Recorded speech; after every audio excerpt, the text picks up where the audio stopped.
자, 어떤 사람이 이렇게 잠을 자다가 꿈속에 환상을 봤대요.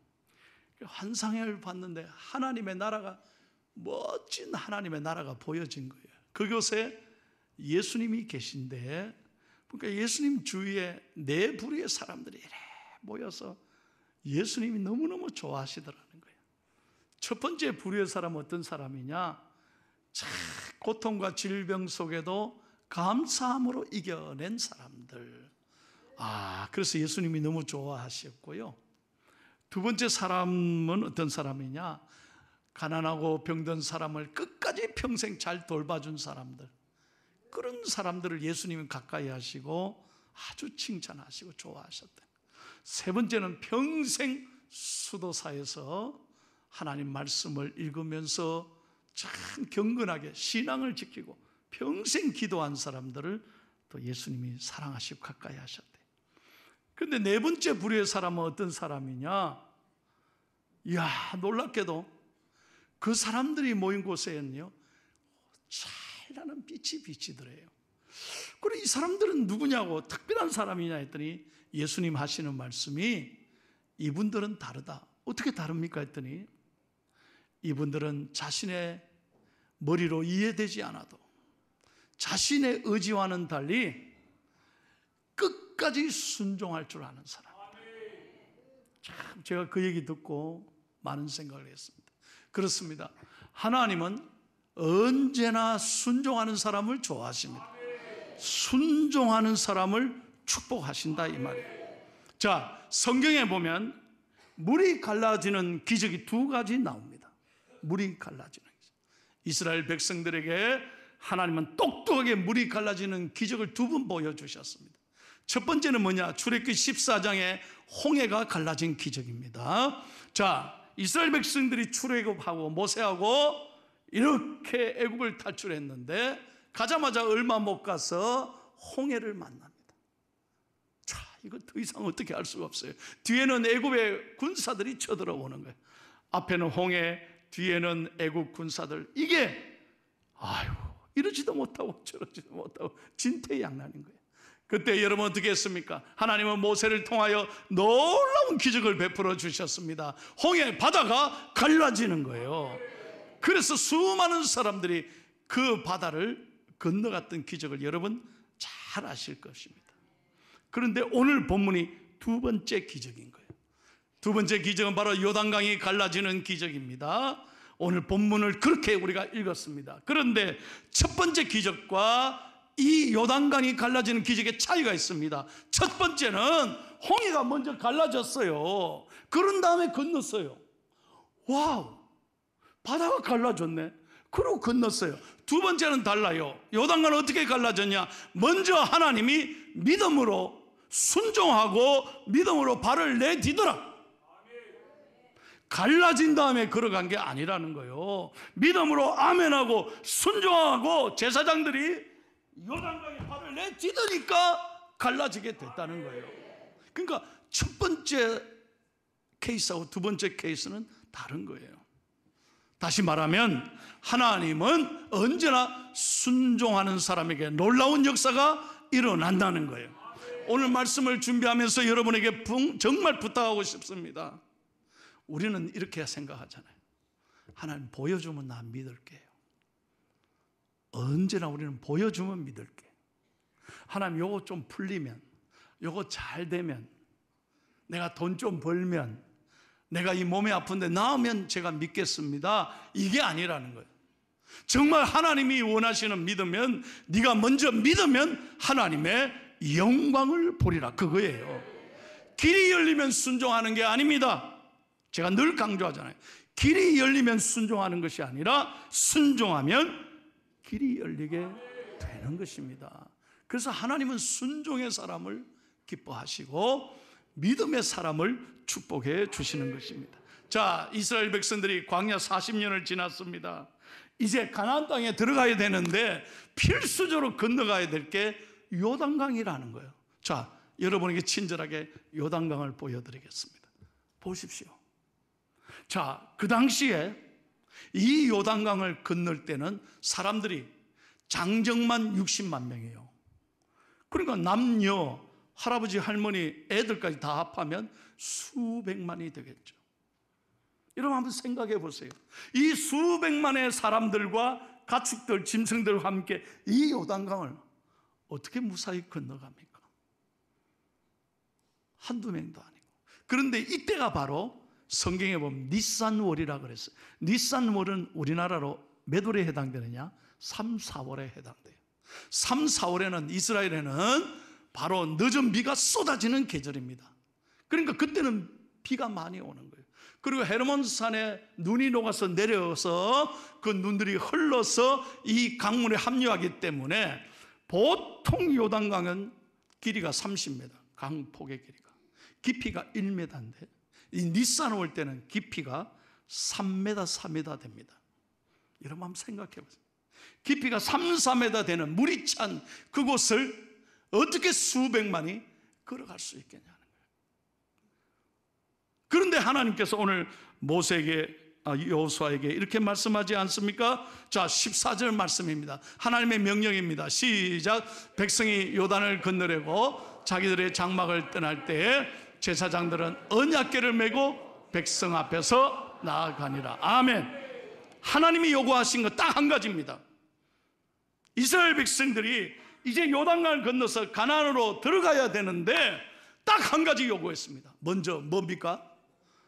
제사장들이 언약궤를 메고 요단에 먼저 들어가서라. 여러분 한번 생각해 보세요. 아니 언약궤는 왜 맵니까?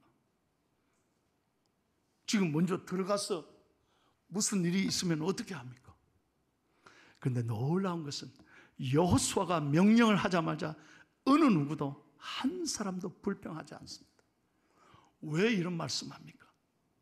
도대체 어떻게 하라고? So what? 백성들이 따지지도 않고 묻지도 않습니다. 이게 얼마나 귀한 말씀인지 몰라요.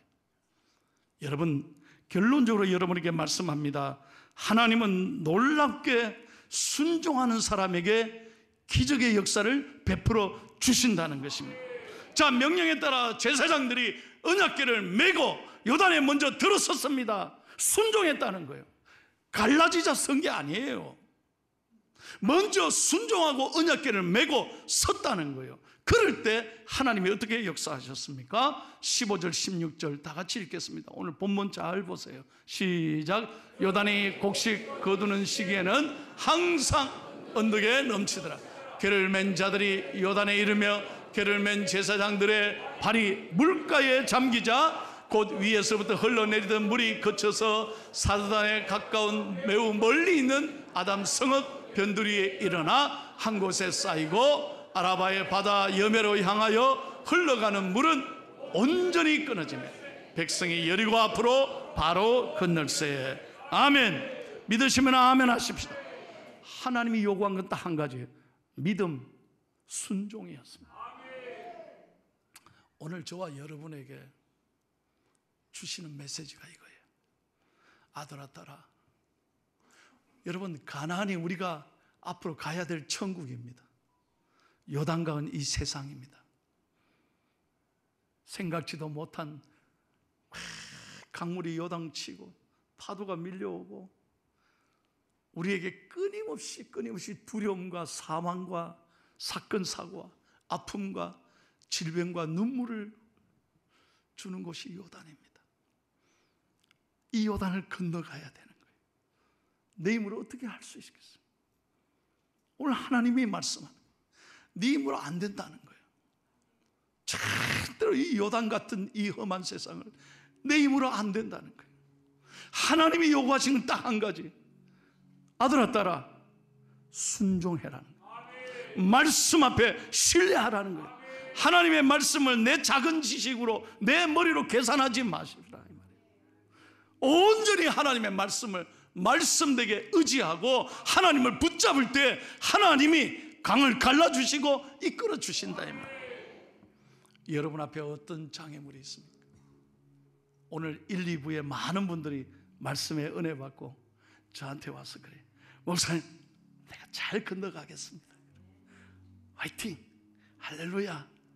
오늘 미국으로 가는 자녀들도 있었어요. 기도받고 저한테 그래요. 목사님, 내가 하나님 의지하고 가겠습니다. 아멘. 그렇죠. 내 혼자 가는 게 아니에요. 내 혼자 가면 외롭고 힘들고 정말 힘든 세상이죠. 주님 말씀 붙잡고 나아가면, 주님 순종하면 주님께서 내 길을 이끌어 주실 줄 믿습니다. 여러분에게 묻고 싶습니다. 여러분 정말로 진정성 있게 하나님 앞에 대답해 보세요. 여러분 정말 하나님의 말씀을 신뢰하십니까? 하나님의 말씀을 순종하십니까? 따지지 마세요. 절대 내 짧은 머리로 계산하지 마십시오. 이 하나님의 말씀을 무슨 장식입니까? 폼으로 갖고 다니고, 이거 그냥 주일 한 번 갖고 다니고 다 던져놓고 말이에요. 핸드폰은 그렇게 소중히 여기면서 어떤 분이 말이죠, 그 큰 핸드폰을 목에 걸고 다녀요, 이 여름에. 그 내가 아유 선생님 어떻게 더운데 핸드폰을 왜 그렇게 걸고 다니십니까? 아유 목사님 핸드폰 잊어먹으면 큰일 납니다. 목에 그 큰 걸, 핸드폰도 막 그냥 아저씨 폰 큰 거야, 큰 거 그냥 목에 걸. 핸드폰은 그렇게 잊어버릴까 봐 조심조심하면서. 여러분 하나님 말씀 가까이 하시느냐 이 말이에요. 그리고 여러분은 하나님 말씀 들을 때마다 여러분 찔리고 회개하는 마음이 되십니까? 회개해야 합니다. 내가 하나님 앞에 잘못 산 거 있다면 오늘 주일날 회개하고 깨끗함을 얻어야 우리는 영적으로 승리하는 거예요. 잘 들어요. 회개해야 하나님이 축복하신다 이 말이에요. 제가 설교를 준비하면서 이 글을 읽고요 깜짝 놀랐습니다. 여러분에게 가르쳐 드릴게요. 우리 불교계의 큰 스님이신 효봉 스님, 내가 친절하게 사진까지 다 갔다. 79세에 돌아가셨습니다. 스님은 열반한다 그러잖아요. 열반한다. 이 청담 스님은 70세, 성철 스님 많이 들었죠? 82세, 법정 스님은 79세에 돌아가셨습니다. 여러분 지금까지 제가 뭔 얘기하는 거예요? 90세 넘긴 분이 없습니다.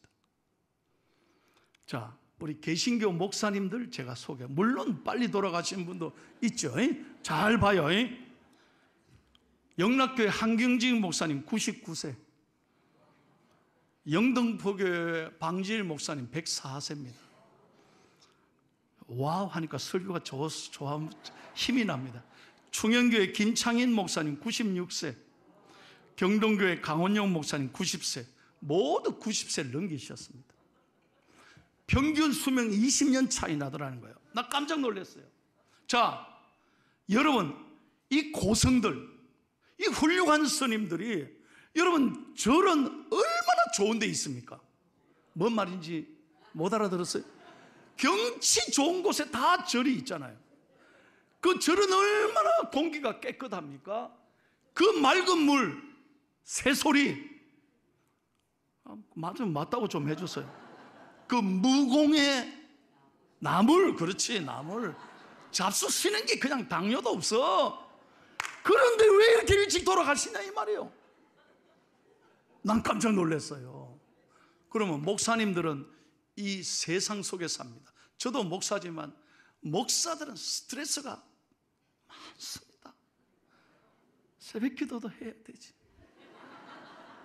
온갖 교인들이 왔어요. 별별 얘기 다 합니다. 교인 10이면 10소리 있어요. 죄송합니다. 100이면 100소리. 저도 설계 빠진 놈입니다. 너무 스트레스 받아가 설계 빠져. 이게 보통 스트레스가 아니에요. 이 세상 속에, 아니 절에 있는 저 좋은 공기, 좋은 음식 잡수시는 양반들은 왜 일찍 가느냐 이 말이에요. 왜 스트레스 많은 이 세상에 있는 교회 목사님들은 왜 이렇게 오래 사셨냐? 그 비밀을 가르쳐 드립니다. 내 얘기가 아닙니다. 내 얘기하면은 여러분들은 목사님이니까 그렇지 않지만 제가 성철 스님의 얘기를 하겠습니다. 1993년 11월 9일 조선일보에 성철 스님이 돌아가시면서 한 얘기예요. 잘 봐요. 왜 그들이 오래 못 살았느냐? 잘 봐요. 내 인생을 잘못 선택했다. 나는 지옥에 간다.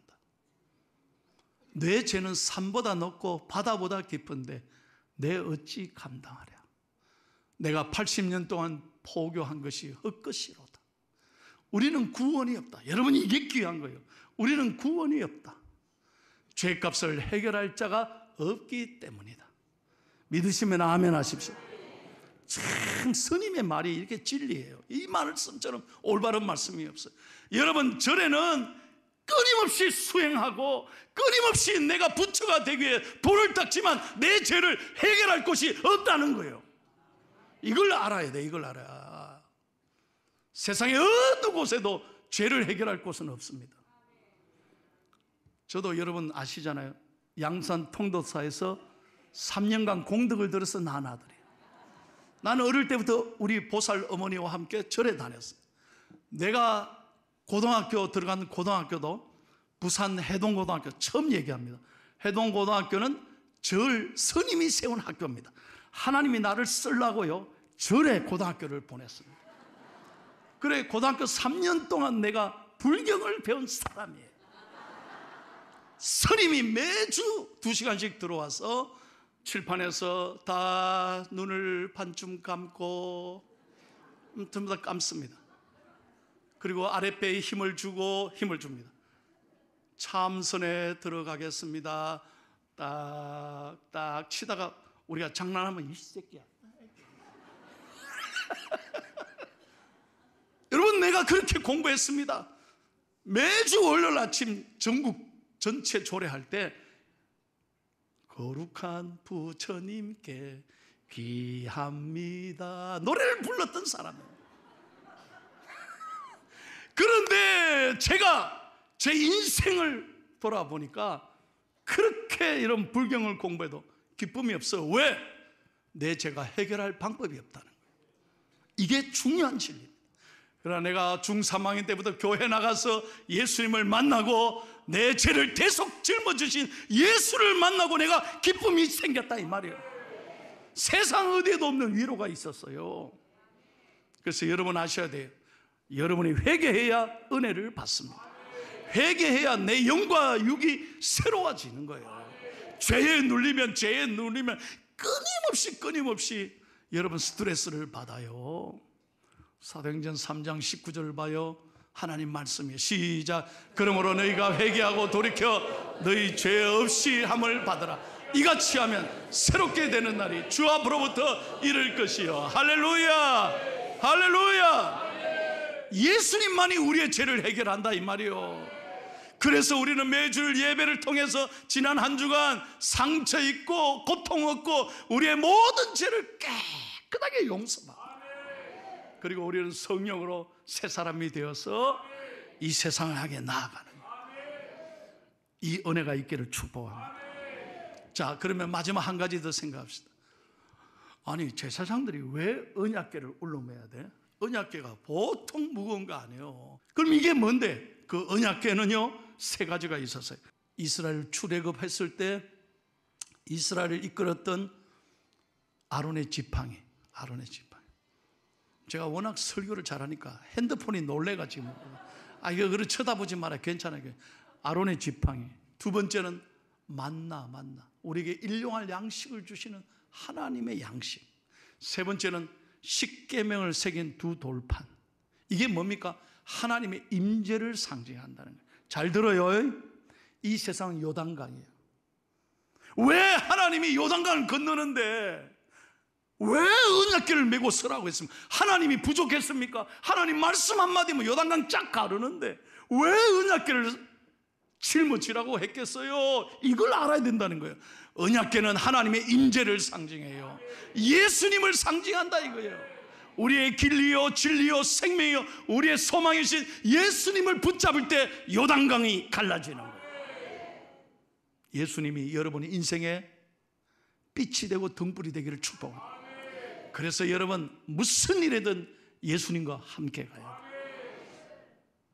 예수님과 함께 가면 겁이 없습니다. 두려움이 없습니다. 우리에게 그분은 참 생명을 주시고 자유를 주시는 거예요. 여러분 예수님을 만나고 예수님을 의지하고 가나안 땅 저 천국에 기쁨으로 가는 여러분의 가족들 되시기를 축복합니다. 우리는 영혼을 사랑해야 돼. 이 세상의 물질, 눈에 보이는 거 아무것도 아닌데 뭐 그것 때문에 그렇게 짧은 인생을 그렇게 그것 때문에 목을 메고 그것 때문에 가슴 아파. 그렇게 살아서는 안 된다는. 오늘 사랑하는 성도 여러분, 교회 잘 나오셨습니다. 여러분, 이 험한 요단강 물길을 어떻게 건너갈 수 있느냐? 다시 한번 말씀드려요. 죄가 가득 차고 파도치는 이 세상, 두려운 세상 어떻게 하면 이길 수 있겠습니까? 언약궤 되신 우리 예수 그리스도와 함께 믿음으로 순종하고 나갈 때 하나님이 강을 가르게 하시고 마른 땅이 되게 하신 것처럼 우리 인생을 가나안 땅으로, 천국으로 이끌어 가실 줄로 믿습니다. 주님과 함께 걸어가십시오. 주님 앞에 순종하십시오. 여러분이 복된 인생 될 줄로 믿습니다. 오늘 말씀으로 기쁨이 충만하기를 바랍니다. 이래 놓고 나가시면서 인상 쓰면 안 돼요. 정말 여러분 순종하고 기뻐하십시오. 이래 놓고 집에 가면서 한판 싸우면 소용없어요. 차 안에서 절대 싸우지도 말고, 여러분 집에 가셔서 어떤 경우에도 스트레스 말고, 자, 나는 기뻐하겠다, 감사하리라, 나는 순종하리라, 아멘 할 때까지 우리 집이 잘 되리라. 참 자녀들 보면 속상하지만 축복하십시오. 축복. 하나님이 너를 잘 되게 해주시. 여러분 순종해봐요. 순종해봐요. 생각이 달라진다는 거예요. 그렇게 순종하고 기뻐하면 오늘 저녁 식사는 억수로 맛있는 거예요. 이렇게 은혜 받고도 마음이 투덜투덜하고 상처에 갇혀 있으면 10몇만짜리 뷔페를 먹어도 맛이 없어. 그러나 1,000원짜리, 우리 포항 중앙의 식당에 오면 1,000원짜리 먹어도 감사해요. 물에 밥 말아 먹어도 최고예요. 나도 배고파서 설교 이만할게. 할렐루야. 아니 제가 고백해요. 저는 많이 다니지 않습니까? 서울에 17만 5천 원짜리 뷔페를 먹어도 맛이 없더라고요. 근데 우리 교회 1,000원짜리 먹으니까 최고야. 은혜 받고 내가 사랑이 넘쳐 기쁨이 넘치니까 물에 밥을 먹고 밥에 물에 먹어도 맛있는 거예요. 여러분 행복하기를 축복합니다. 아이 진짜 우리가요 기쁘게 살아야 돼.